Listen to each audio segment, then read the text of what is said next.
Hi, Doug. Thanks for joining me today. I'm really excited to be having this conversation with you about alignment in yoga. I know there's been a fascination over the history of yoga about what is alignment and what is the formula for alignment. Are there alignment instructions that we should be using or shouldn't be using? And I'm, like all of us, just constantly learning more and excited to learn more. And I think it's just a fascinating conversation. So I invited Doug to be offering a workshop on June 17th and 18th on this topic. And so our conversation today will really, explore why alignment is a great conversation and so important in yoga practice. So my first question for you, Doug, today is, could you talk to us about your understanding of alignment and what exactly is alignment, and maybe a little bit about the history of alignment? My first step was actually to get a handle on what the conversation was, because I have my own concept of what alignment entails in relationship to the body. And then you shared with me a number of things like a podcast by Motto that you might put in the chat if you want to. I know most people have not seen it or listened to it, so I'm not going to go in depth about it, but it did give kind of a good starting point for me to understand how people out there are talking about alignment and its significance in teaching, especially how helpful or not it is for teachers to focus on alignment while they're teaching. Apparently, there's a whole controversy about that. And that gives me a good starting point for talking about it and understanding it. In watching these conversations, it started to become clear to me when people are talking about alignment, they're thinking in terms of what I call pose-centric yoga or asana-centric yoga, which is the way it's been taught, especially in the first, from the 20th century into early 21st century here, where the purpose of the teaching is to get people into the pose. And so each pose has its own specific alignment, its specific form. The arm is supposed to be stretching this way, the leg is turned that way, so on and so forth. And the alignment is how you line up the body to match the form of the pose. And I think where we're evolving to is a more body-centric yoga.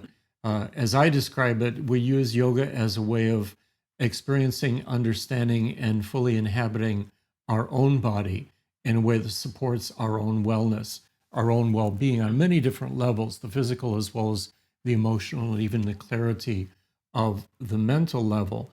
And what I found interesting in the conversation that I was following was that the conversations tend to juxtapose alignment and anatomy as if they were opposites or different, where some teachers said, well, I used to teach alignment-based, now I teach anatomy-based yoga. And it made me understand that, again, by alignment, they were fixated first of all upon this idea that everybody's pose is supposed to look like this.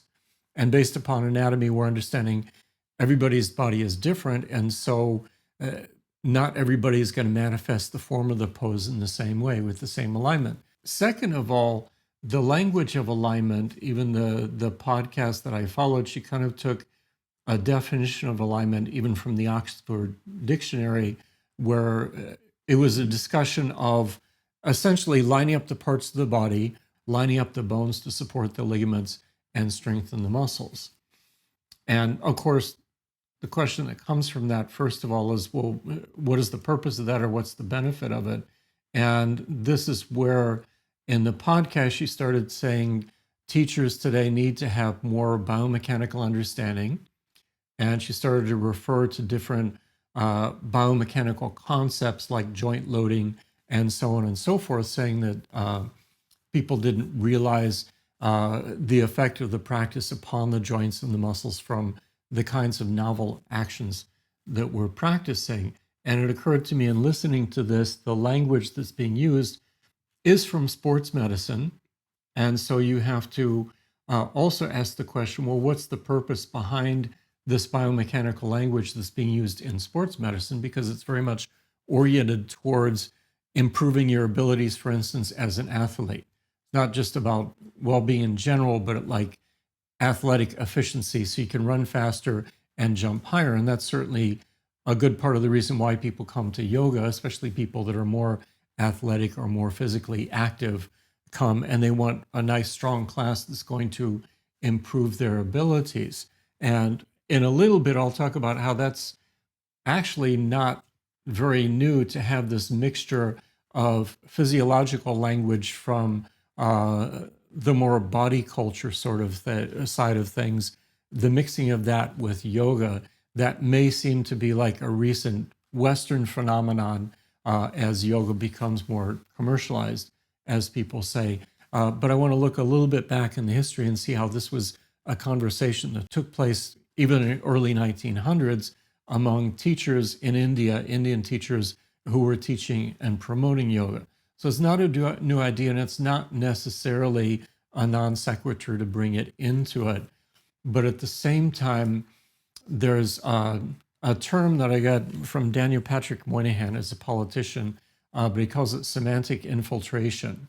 And it's more of a political term, but basically, if a certain group of people are able to establish the language for discussing something, like something in politics, that tends to orient the whole discussion in their favor, in favor of their viewpoint. Just a simple example: of one group starts to talk about the issue of abortion in terms of right to life, then everybody else is in conversation with trying to meet that concern. So they've kind of gotten the semantic advantage. The problem in the biomechanical language, as much as it's useful, and I do study biomechanics and even ideas from sports medicine to help to inform my teaching, the more you use that language, it makes you seem smart to talk about it, first of all. So you have to understand what you're talking about to make it meaningful. But you're kind of opting into the sorts of goals that come with sports and athletics, which makes it very much an achievement-oriented practice. And even in the podcast, she was saying she came to yoga from the sort of active athletic side of the practice and really enjoyed doing the back bends. That's what attracted her to yoga, the kind of exhilaration that came with the practice, especially the more and more challenging poses. And as she came in, she was taught about alignment and kind of guaranteed that if you follow the proper alignment, then that basically makes you safe in the practice. And she even gave an example of taking or training with a particular teacher who wanted to take her into deeper and deeper back bends. And she was hesitant about that. It didn't quite feel right in the body, or she's kind of afraid of hurting herself. And the teacher guaranteed her, if you do the proper alignment, you can go really deep in the back bend and you'll be safe. There won't be any harm. And so she kind of went along with the teacher on that, followed the alignment that the teacher was saying and even kind of adjusting her into. And she ended up fairly seriously hurting herself and was in pain for the next couple of weeks. And at that point, she was skeptical because she said, alignment's supposed to keep me safe, and alignment didn't keep me safe, so why listen to alignment? And there are a number of assumptions behind that. First of all, this idea that if I just follow the rules of alignment, then I won't get hurt in the practice. And it's kind of like saying, if I wear a seatbelt, I can drive as fast as I want to on the racetrack and nothing bad will happen to me. Certainly she was oriented towards going deeper and deeper into the poses, and ultimately came upon the conclusion, which I kind of agreed with, that maybe deep back bending was not that good for her body. So she backed off on that and de-emphasized that in her practice. And I certainly, agree with that in many ways. And at the same time, there's that juxtaposition between how my body is and how alignment's supposed to protect me. And she said, alignment didn't protect my body, so why emphasize alignment? There's also the challenge of being a teacher and going into class and teaching alignment in an appropriate way to protect students.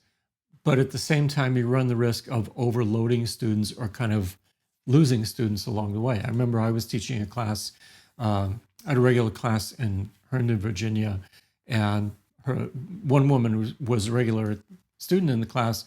One time she brought in her daughter. Her daughter was maybe 17, 18 years old. very flexible, had done some yoga before, but a very different kind of yoga. And we were doing the class, and the daughter was just kind of like doing the poses in her own way, not in ways that were dangerous, but sort of like flexible, bendy sort of things. And I was giving instructions to help improve people's experience of the pose or have a deeper experience of what was going on in the pose. And I started to direct what I was saying a little bit more towards her, not in the sense of correcting her. I was not saying you're doing it wrong, you should do it this way. I was saying if you place it in this position, see how that feels in your hip and so on and so forth, that kind of thing, without singling her out individually, because I'm never a fan of singling out students in class. And we went through the class and she wasn't really listening. She went on doing her own thing. So after a while, you kind of taper off from that and just let her have her experience. She was safe in what she was doing. And the class came to an end and they were leaving. She was leaving with her mom, and I could hear her mom saying, "So how did you like the class?" And she's like, "That guy talks too much." And there was kind of this thing where she just wanted me to just shut up, call out poses. She could do her thing, enjoy the class, and not be bothered by what the teacher is saying or doing or imposing. And there's a certain segment of people that come to yoga classes, and that's what they want. They're like, just let me have my experience. You can lead the class, get up in front of the class, demonstrate the poses, and just let me do my thing. It's another way of saying there is a certain segment of people coming to yoga classes that are not really that interested in the yoga part. I mean, they want to do the practice, but part of what makes yoga is the sort of self-awareness that comes with the practice, the sort of not just proprioception of knowing where your body is in space, but interoception in the sense of really inhabiting your own experience and going deeper into the experience of the body. And that's beneficial in that greater interoception actually reduces chronic pain in the body. The more you're in touch with the body, the less you suffer chronic pain. And chronic pain is different from acute pain. Acute pain comes from an injury. When you do something that injures your tissues, pulls a ligament, tears a tendon, something like that, that's an injury that you heal from because you've harmed yourself. And certainly people are told in yoga classes, listen to your body. If you feel pain, back off, don't do that, because pain is a warning that you're doing something that's injuring the body. And that's certainly valid. But it also gives a very limited perspective on what listening to your body is, because you're just watching out that you don't hurt yourself. Good advice to begin with, but chronic pain is different. Chronic pain is not something you heal from because there's not necessarily an actual injury to the body or the tissues of the body. Rather, it's a disconnect in communication between the body and the nervous system. And when there is injury in the body or pain in the body, the nervous system sets up an inflammatory response as a way of healing, whether it's a response to disease or even an injury like a cut. When we start to heal from a cut, the area becomes inflamed as our immune system fights off the germs that might go into the cut. Same thing with disease and other problems within the body. And so in that disconnect between nervous system and body, there's this sympathetic activation of the nervous system, this inflammatory condition that gets perpetuated because there's no message from the body by which that reaction gets shut off. And so most conditions of chronic pain arise from a perpetuated inflammatory condition in the body. And as a side note to that, trying not to get off track here, a friend shared with me recently that, first of all, in part, the aging of the body is partly an inflammatory condition. It's not just an inflammatory condition, but part of the aging process are inflammatory conditions within the body. And when you work the muscles of the body eccentrically, and eccentric means when you both contract and lengthen a muscle. It's like when you pick up a barbell, the bicep contracts. If you let the barbell down really slowly, the bicep is still contracting, but it's also lengthening at the same time. And that makes the muscle both longer and stronger. And this is basically the actions that we do in a yoga practice. And keep in mind, here I'm talking about action, which is related to but distinct from alignment. So far, we've talked about alignment as far as just how you line up the bones to protect the joints. Now we're talking about what you're doing in the pose as far as how you're working the muscles. When you work the muscles eccentrically, the muscles actually release hormone-like substances, neurotransmitters and things like that, that have an anti-inflammatory effect. And so working your muscles to a certain degree is anti-aging or slows the aging process by reducing the inflammatory processes that otherwise happen in the body with the process of age. And for that reason, they're finding for people that are aging to do some work to maintain muscle mass, such as weightlifting, is beneficial for the body, the joints, as well as for neurological health, for brain health, to stave off problems like dementia and Parkinson's and things like that. So the exercise aspect to yoga, as far as working the muscles, has a very clear benefit, particularly as people age and continue in the practice, none of which is mentioned really with this whole concept of alignment. So there's a lot more going on with the actions in the pose beyond the alignment. And with those actions, with those activation of the muscles that are directed in particular ways, you also gain interoception, which means you're aware of what you're feeling in the body, not just in terms of what's hurting you, but what feels right, what feels good, what feels expansive to you in the practice. And the more you increase your interoception through the practice, the more you actually get at the causes of chronic pain, which is that disconnect in communication. You're reestablishing communication between body and nervous system. So there's a definite benefit to the physical practice in terms of action. And the action is not simply limited to jumping around in a vinyasa or going from this pose to that. It's being mindful and perceptive in how you're using the body in the practice, how you're contracting the muscles in order to facilitate flexibility and at the same time strength, and at the same time protect the joints of the body. Again, there's this concept with alignment that just lining up the bones so that they're weight bearing in the proper way, this whole concept of joint loading and these other things, looks at the joints in a rather static way. You don't hyperextend the joints. You don't lock your elbow, because then that affects the ligaments and then you start to have problems with the elbow. That's an example of joint stacking when you're weight bearing. But the way that the muscles work around the joints is actually in a kind of spiral. They wrap around the joints in a way that maintains tensegrity. And tensegrity is this concept that comes from architecture, and you see it in different sculptures that are created out of strings or cables that hold pieces together. So tensegrity structure is a sort of spring-like architecture that has strings and sticks, and the whole shape of the architecture comes from the tone of the strings. Our body and our joints are like that too. The relative tone between muscles and ligaments surrounding the joints works to hold the bones away from each other, so the joint is able to move without the bones coming in contact or wearing down against each other. So when people have arthritic problems or kind of bone-on-bone problems because the cartilage has been worn away, that's a result of a loss of tensegrity, which means the bones are no longer being held apart. So the action of the muscles, along with the ligaments, has a sort of spiraling action around the joints to maintain that tensegrity. So again, it's not really about alignment of the parts. It's about the tone of the whole matrix of the body, muscles and connective tissue, that keeps the body spacious and healthy in that way. And you can only talk about that by being clear about how you work the muscles in order to make the pose work for you. Which speaks to the fact that alignment and even the language of asana or poses tends to be rather static. I mean, I've never been happy with the translation of asana as pose, even though it's been traditional for a long period of time, because it gives this, it suggests this sort of static thing where you strike a pose, or you're in a pose, you hold it for a certain period of time, then you move to the next pose.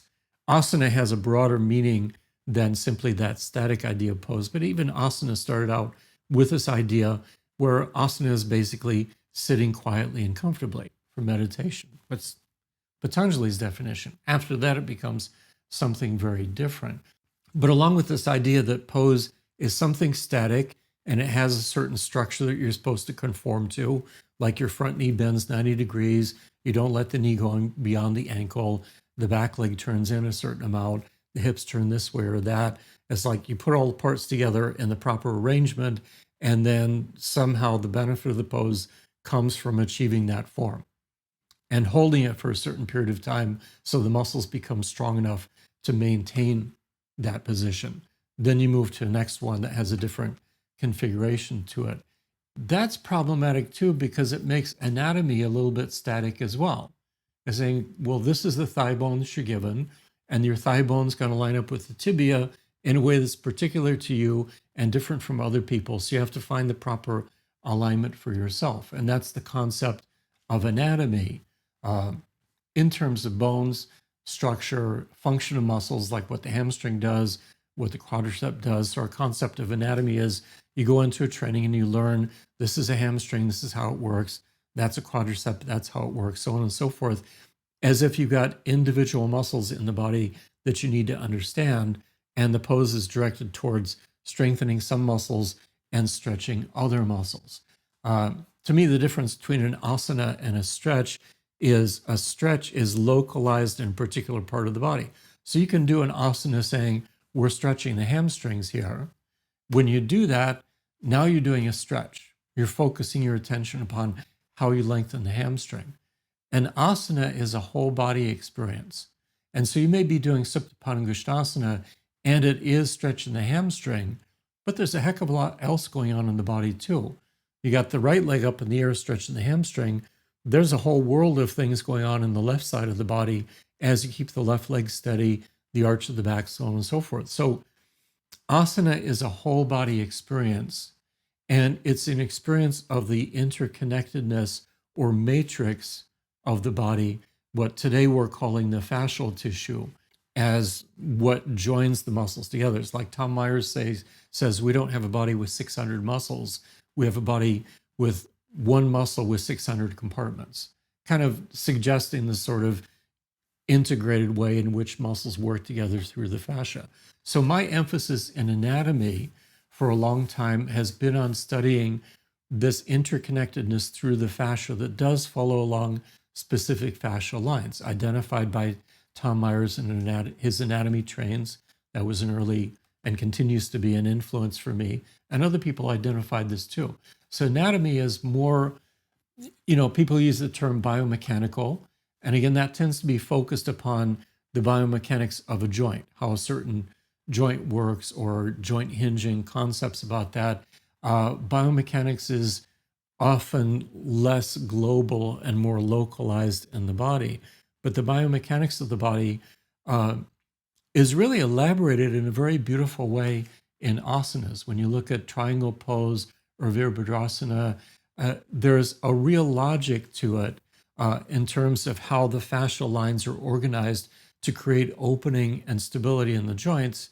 And beyond that, a sense of connectedness and integrity throughout the body.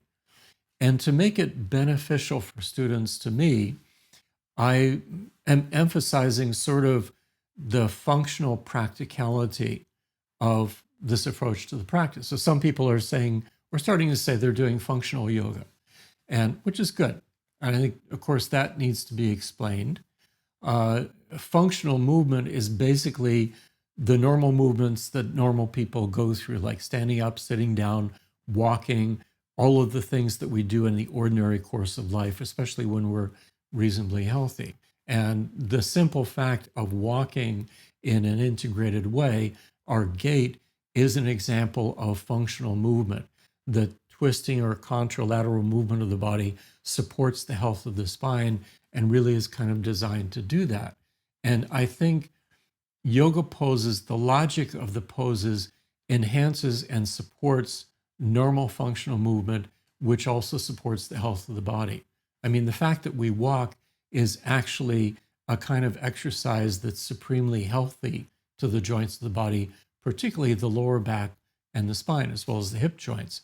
assuming that we walk in the normal sort of twisting fashion where when you take a step, your hips turn from side to side and your upper body counter rotates relative to that. So when you step your right foot forward, your hips turn to the left, but your upper body turns slightly to the right to keep the body facing forward. So that creates a very gentle twisting action of the spine that supports the health of the psoas and supports the tensegrity of the spine.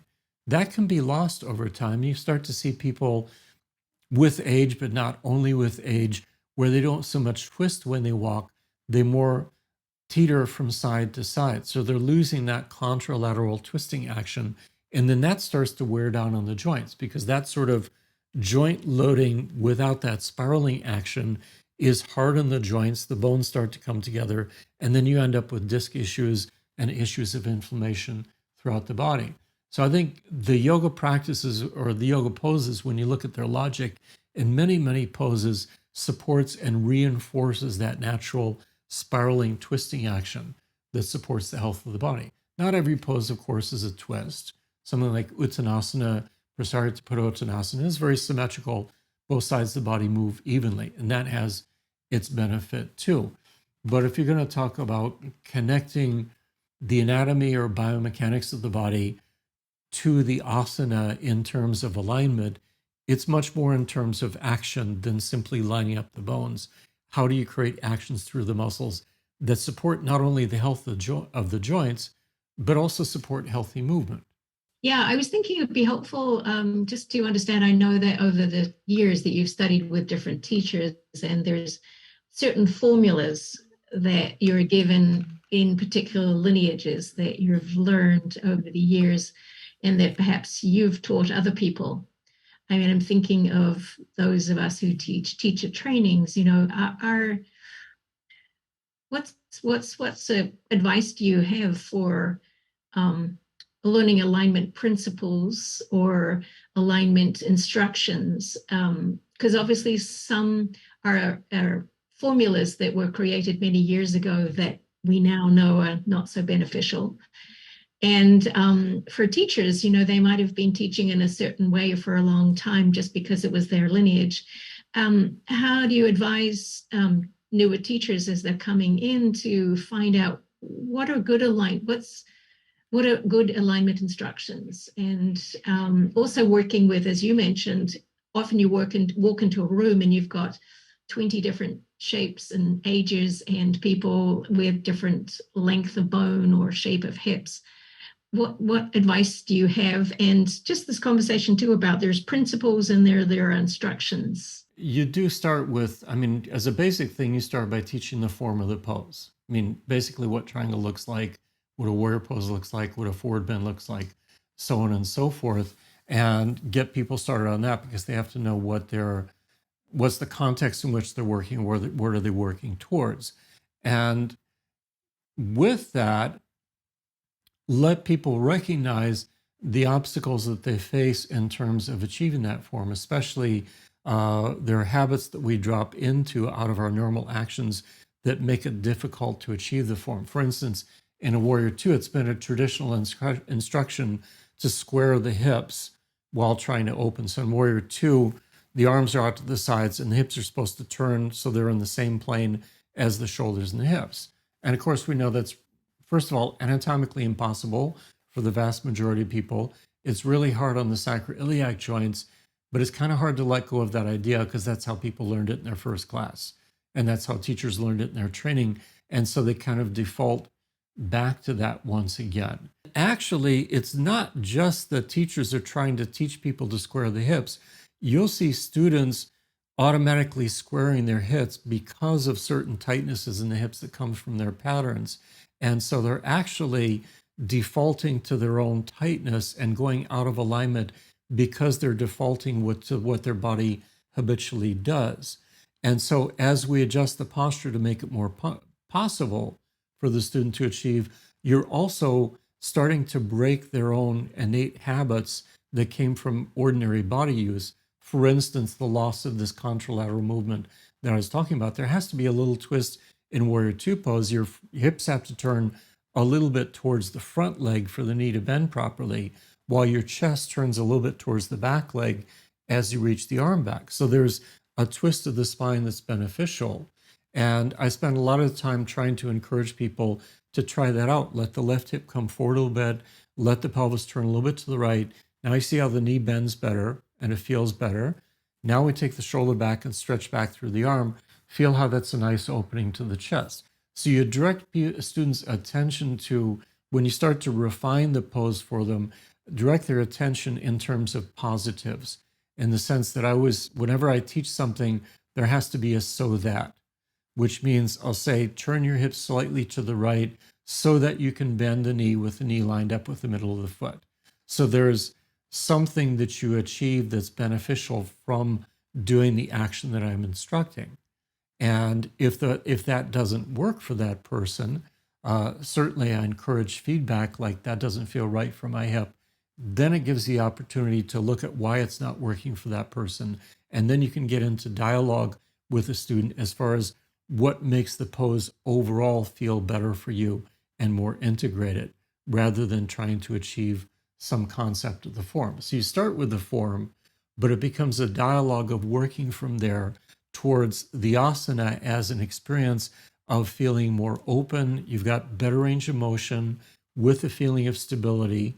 And while there may be some discomfort in the pose that comes from the effort, there's not pain. There's not sharp localized pain, which is a sign that you're doing something harmful to yourself. And so you're moving from alignment and form initially as the starting point, but now you're going into action.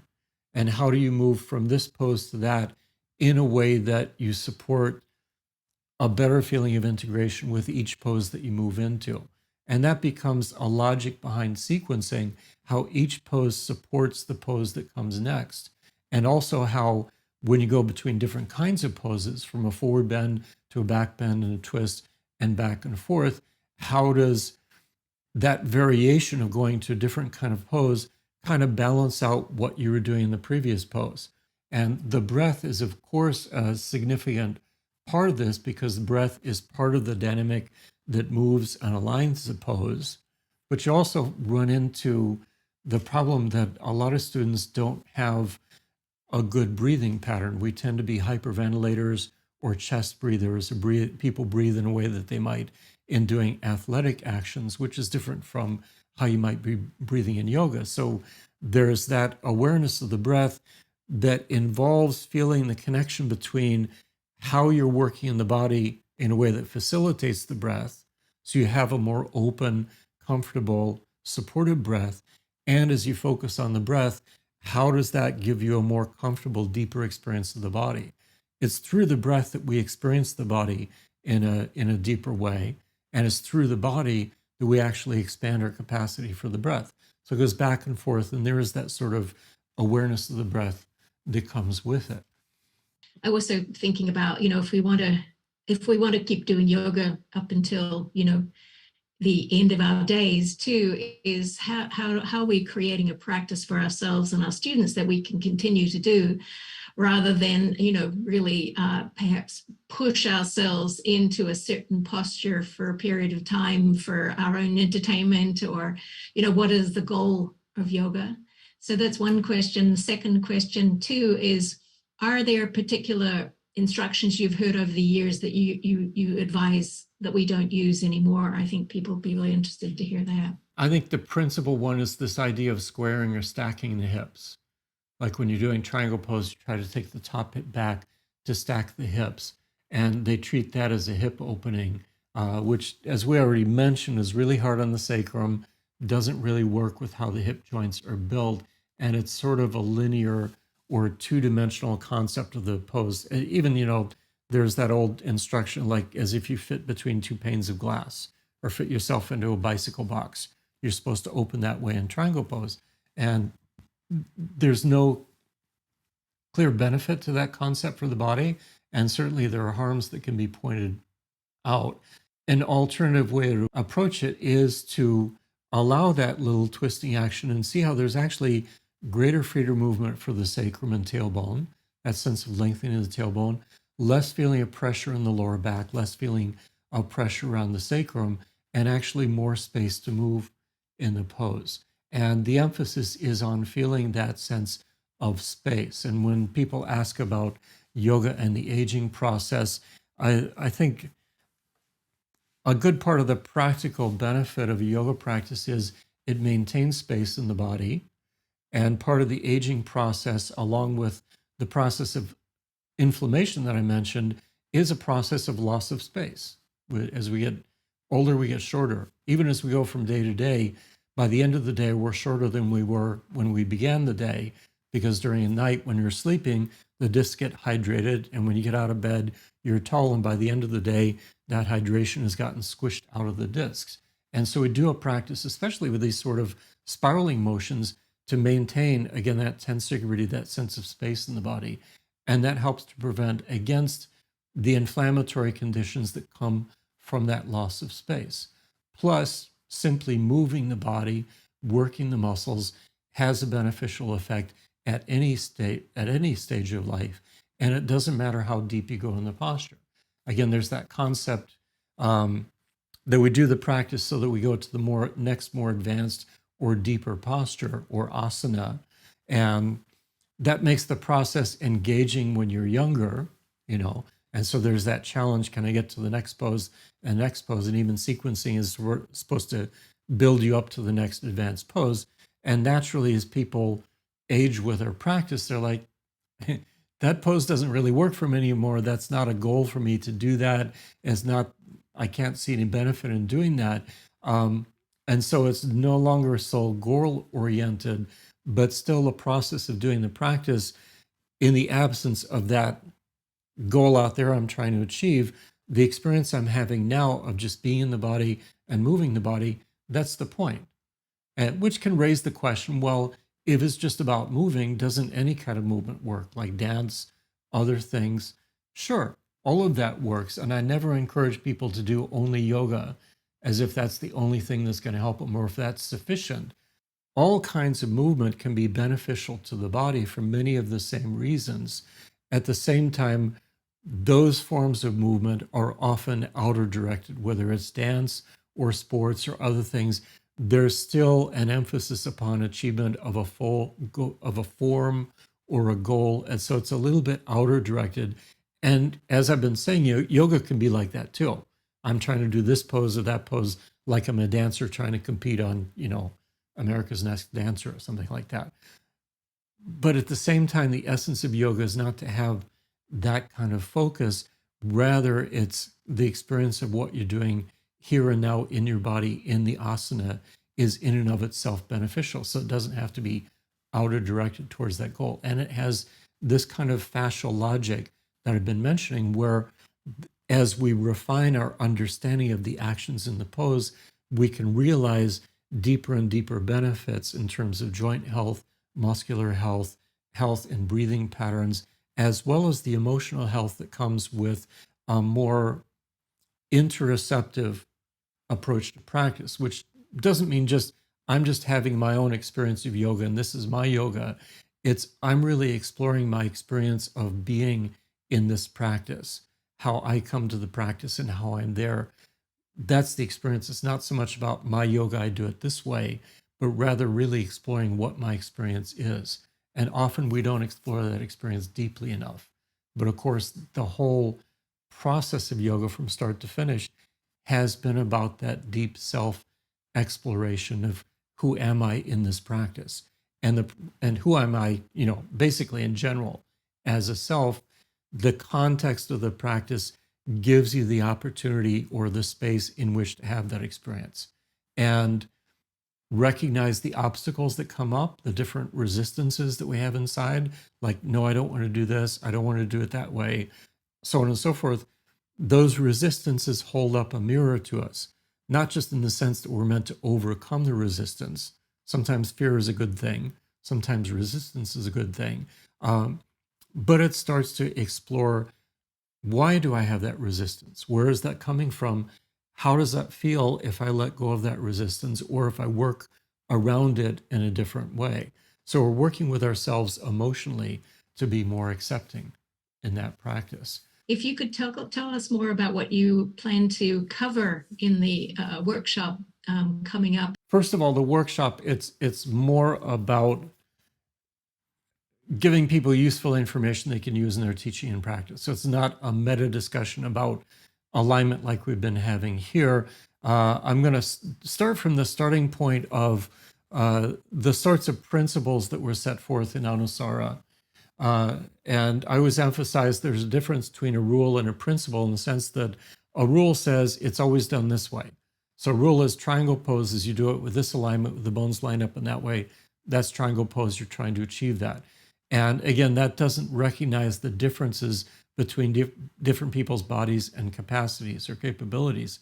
A principle recognizes differences in each situation and finds a way to apply that principle beneficially while taking into account the individual differences of each situation. And so you achieve something positive in very different circumstances with different people, but with the same sort of logic behind it. And so starting from the starting point of some of the ideas about spirals and principles that Anusara set out, which kind of added on the idea of action on top of concepts about alignment, I want to look into, without getting too intellectual about it, the sort of fascial logic behind that, how it's meant to feel in the body, how it helps a person's experience of the pose, and then give examples of variations you can do in posture in order for the person to have a deeper experience of the essence of that posture.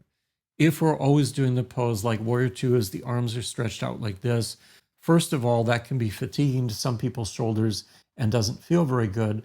What if you try different approaches to the actions of the arms that end up with much the same result for the health and well-being of the joints, but actually practices a different approach to it or a different shape? And so within that understanding, there's a wide variety of possibilities for experimentation and variety that keeps the practice creative and different and engaging, and achieves essentially the same result without saying everybody always has to do the pose this way or this way. There's that saying, if you keep doing what you've been doing, you'll keep getting the same result, or insanity is doing the same thing over and over and expecting a different outcome. There can be that kind of insanity too. It's like, the line from Patabi Joyce where it's 99% practice, 1% theory. It kind of encourages the idea, well, if I just keep doing the same practice over and over in the same sequence in the same way, I'll get some result that I'm not getting now just by doing it over and over again. Yeah, maybe. Sorry. I mean, understanding the practice, the dialogue between mind and body is really a deep part of the practice. Just as a side point, there's something else I want to throw it in, but something I recognized when I was looking at Patanjali, because it starts out Patanjali Yoga Sutras. It talks about yoga as the calming or the stilling of the vrittis of the mind. And people understand as calming the fluctuations of the mind as being an essential purpose. You get down to the second pada where he talks about practice, and as he's describing pranayama practice, he describes the practice as vrittis. And so when you do retention on the exhalation, you breathe out and pause the breath on the exhalation, that's bhaya vritti. And so vritti is actually a thought or a pattern that's being imposed as being beneficial. So in a sense, you're using vrittis to overcome vrittis. So vritti is not always a bad word. And that means your understanding and the pattern that you're practicing or imposing with that understanding is part of the path through which you ultimately calm the vrittis of the mind, if you will. It's funny how he plays back and forth with this term as being the bad thing we're trying to overcome, but the good thing that we're practicing in order to benefit from the yoga. Kind of fascinating. But the other thing I wanted to throw in, so, the larger part of the workshop is going to deal with lower body first day, upper body second day, and suggestions for approaches to poses that both honor the basic alignment as a starting point and then move from there in terms of things that you can experiment with the body in order to experience the benefit of the pose or the feeling in the pose that comes more deeply as you explore the experience in your own body. It allows everybody in the class to stay on basically the same track, but at the same time gives people the encouragement and the permission to find in their own bodies what makes the pose feel good, deeper, fulfilling to them, and kind of teaches them something about the body that they can take into their movement patterns, breathing patterns, and even emotional patterns in ordinary life once they're off the mat. So it's going to be practical in that sense. But actually, to round out the sort of theoretical discussion we've been having today, I was mentioning how this whole idea of incorporating physiological language into the yoga practice is not necessarily new. It started at the outset when Hatha Yoga was being popularized coming into the 20th century.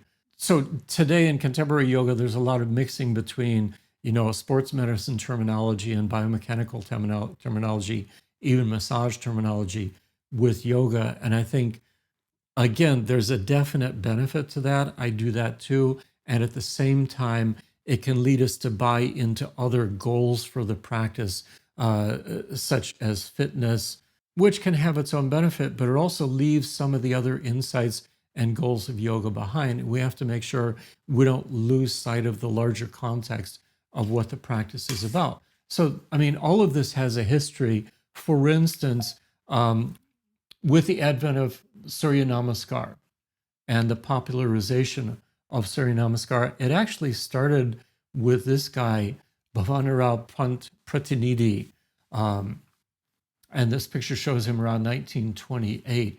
And he was, prior to Krishnamacharya, he was primarily responsible for popularizing Surya Namaskar in the early part of the 20th century.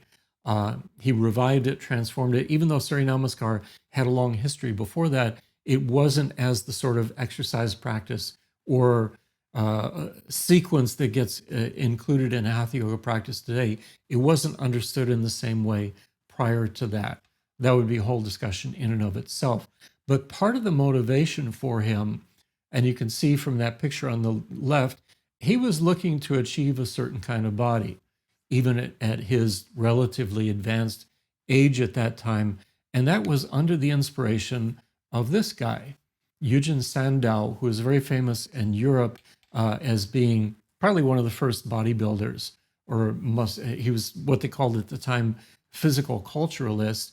And this was an exemplification of the ideal of the human body, and particularly the ideal of masculinity. And so he both set himself up as an example, but also wrote books on how to achieve the same body. It's sort of like an early Charles Atlas, if you will.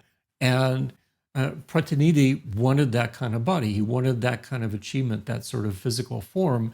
And he tried out Sandow's program and was deeply disappointed because it didn't give him that body that he was looking for. Part of was Sandow's program was not actually very good. And it was sort of like his concept of it, but it wasn't even how he got to achieve the body that he had. So not a good book to follow. But in any case, Pratinidhi started out with the aspiration to have that kind of body, which is the same aspiration why a lot of people come to yoga class. They're like, I want a yoga body. They see the pictures of people doing the practice on Instagram. They're like, wow, I want to be like that too. And once he became disappointed in Sandow's program, he turned to Surya Namaskar as an exercise program that would give him more of that kind of body. And as you can see from the picture on the left, he did a pretty good job of achieving that. And him being really the ruler over a small kingdom in India at the time of the British Raj, he was able to incorporate that into the schools. And so we have pictures of phalanxes of people lined up to do Surya Namaskar every morning, especially the boys doing it. So that became a health program that he brought to the state as an expression of Indian identity, Indian culture, and also supporting the well-being of the citizens of India. Another guy, also inspired by Eugen Sandow, was a guy I have a lot of respect for, and he's not often mentioned, is K.V. Iyer. He wanted to develop musculature, and you could see from the picture at the left, he achieved that very well. It's a form of body modification, and for him, it was not about sports performance. It was about the very aesthetics of the human body, which was, again, he was promoting as an expression of the height of Indian culture under the inspiration of Greek culture.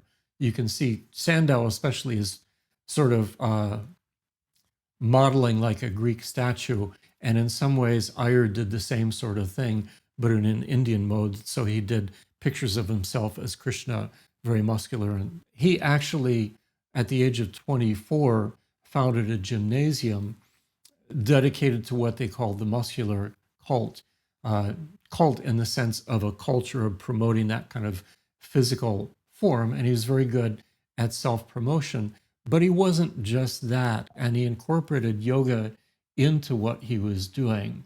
Trying to get the slide to advance here. Here we go. That's him at age 75 in 1973. And you can see he did a pretty good job of maintaining his body. I mean, Schwarzenegger is 75 right now. He's doing pretty good too. But Iyer himself is pretty amazing for his achievement. And he was the first practitioner of this physical culture of the time, the first one to combine that cult of bodybuilding with what he called the Hatha Yoga cult, or basically that culture movement in Hatha Yoga. And he incorporated Surya Namaskar as well as the other poses into it, as well as practices of pranayama and bandha and so on and so forth. And it was about more than the aesthetics. He believed that he was dedicated to promoting not just fitness in the self, but overall health for people. He was concerned with imparting not just the ability to do daily activities with a minimum of fatigue, what I was calling kind of functional health in that sense, but also the capacity to ward off chronic disease, and as he put it, to remain active to a ripe old age, which he was certainly successful in doing. And he brought more to the table even than that. I was impressed with how he brought yogic principles of practice into his weightlifting and brought that sort of yogic focus to weightlifting. And at the same time, he brought an understanding of the body from his experience as a weightlifter into his yoga and actually informed his yoga with that. And he went beyond that. He actually repurposed Surya Namaskar because for Pratinidhi, it was basically an exercise system for strengthening the body to achieve the body that Pratinidhi wanted to achieve. Iyer incorporated concepts of what was basically chiropractic at the time. He felt the movement and alignment of the spine created the space for the nerves exiting from the spine so that the nervous system could remain healthy from that movement. So he said the vigorous stretching of the spine forwards and backwards is of high chiropractic value in maintaining the vigor or the health of the nervous system. So he's starting to incorporate a lot of concepts together into a more expanded concept of what wellness is, which is in many ways approaching a more modern concept of wellness. And with that, you have this character, Sundaram.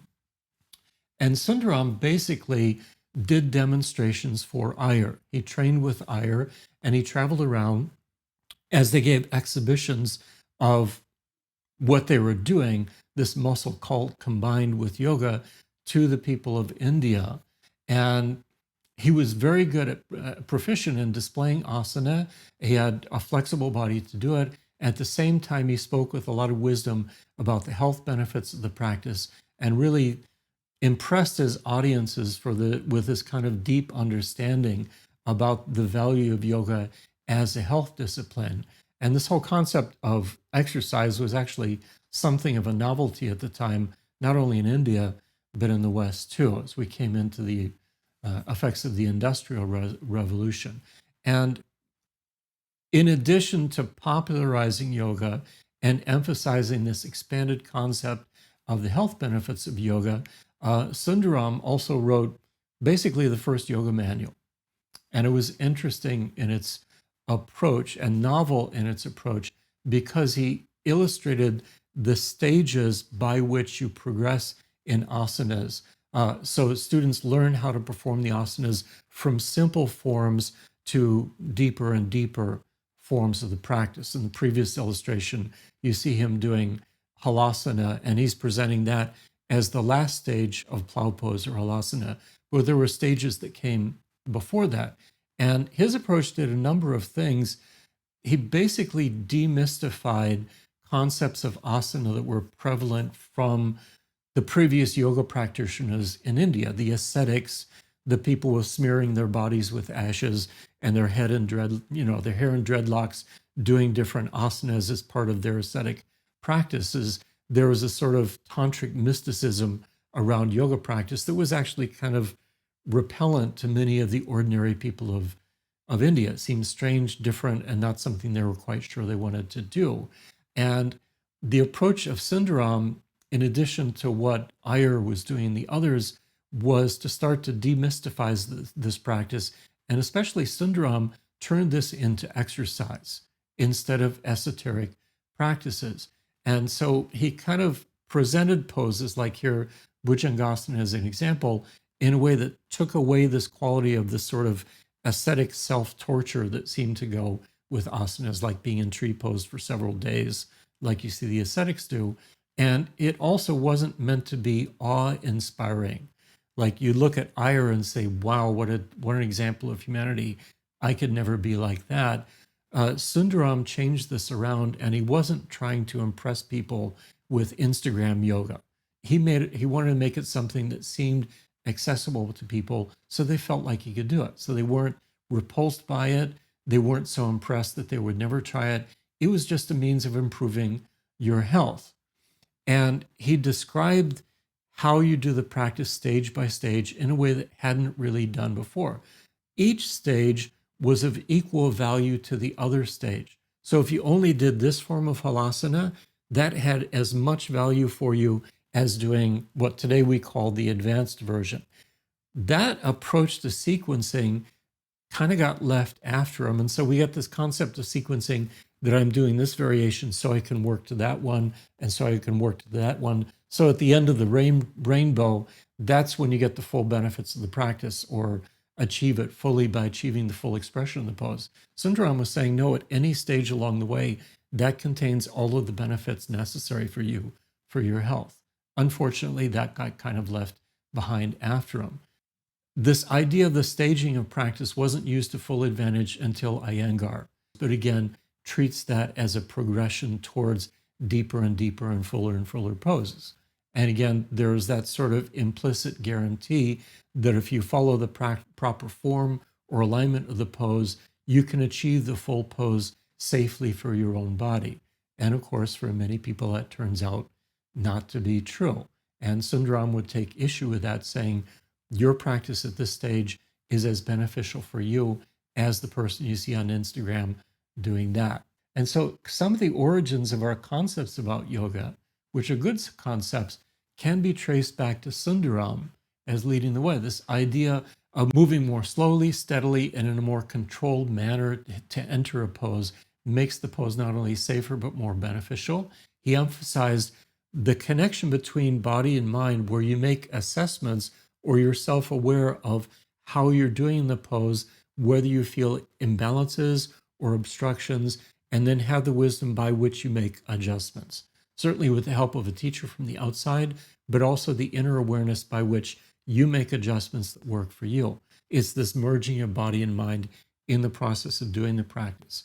And he emphasized positioning the body according to the anatomical demands of the pose. So he described how you go about achieving the pose according to the anatomy of the body. And at the same time, he did recognize the differences in anatomy as well as the limitations in muscles that made it less possible for people to achieve certain forms of the pose. And again, was emphasizing that's okay. And then he emphasized holding the pose to the best of your ability. As much as he emphasized the physical side, he also went into the principles of pranayama, bandha, and the other things that we associate with yoga. So he didn't emphasize solely the physical practice, but brought in the whole context. And Iyer did that too. I found it fascinating with Iyer that he emphasized the niyamas more than the yamas.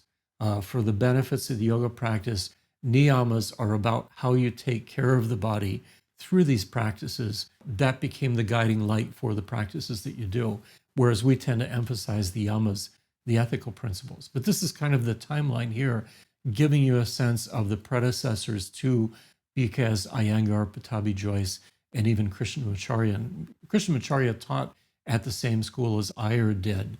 On this timeline, I kind of show from the Hatha Yoga Pradipika in the 15th century. At about the 18th century, there is an interesting text written called the Hatha Vyasa Padati, which is kind of the first manual of vinyasa that was created. And you can see some of the illustrations here. And there's some theories that Krishnamacharya incorporated ideas from this, but it was the first appearance of vinyasa as a concept in asana practice, and also was clearly a very physically challenging practice in order to build up strength in the body. So there was an emphasis upon physical, if you will, fitness or strength or health that was not emphasized in the Hatha Yoga Pradipika in the same way. Hatha Yoga Pradipika looked at health in a different context and did not really discuss alignment. The poses are described by you put your leg here and your arm there, and that's the pose. And it's very often hard to figure out the pose from the description because there's not precise alignment. With this 18th century text, you start to get more instruction about actual alignment as well as about vinyasa and linking poses together. As you can see from the timeline, there's a whole wealth of characters here that are worthy of being discussed for understanding the history of it. But my point in bringing this up is to point out that this sort of joining of physiological health that's prevalent today in yoga has a history that goes back to the beginnings of Hatha yoga practice as we know it now. And a lot of good things came in. And at the same time, what impresses me about these teachers was they didn't leave behind the essence, the larger picture of what yoga was about in favor of this sort of physical accomplishment. Anyways, that's my short little tour through that sort of history behind it, which is worth being aware of because it can actually inform our discussion of this whole concept of alignment today. And it's such a great reminder too, Doug, of the depth and richness of the tradition.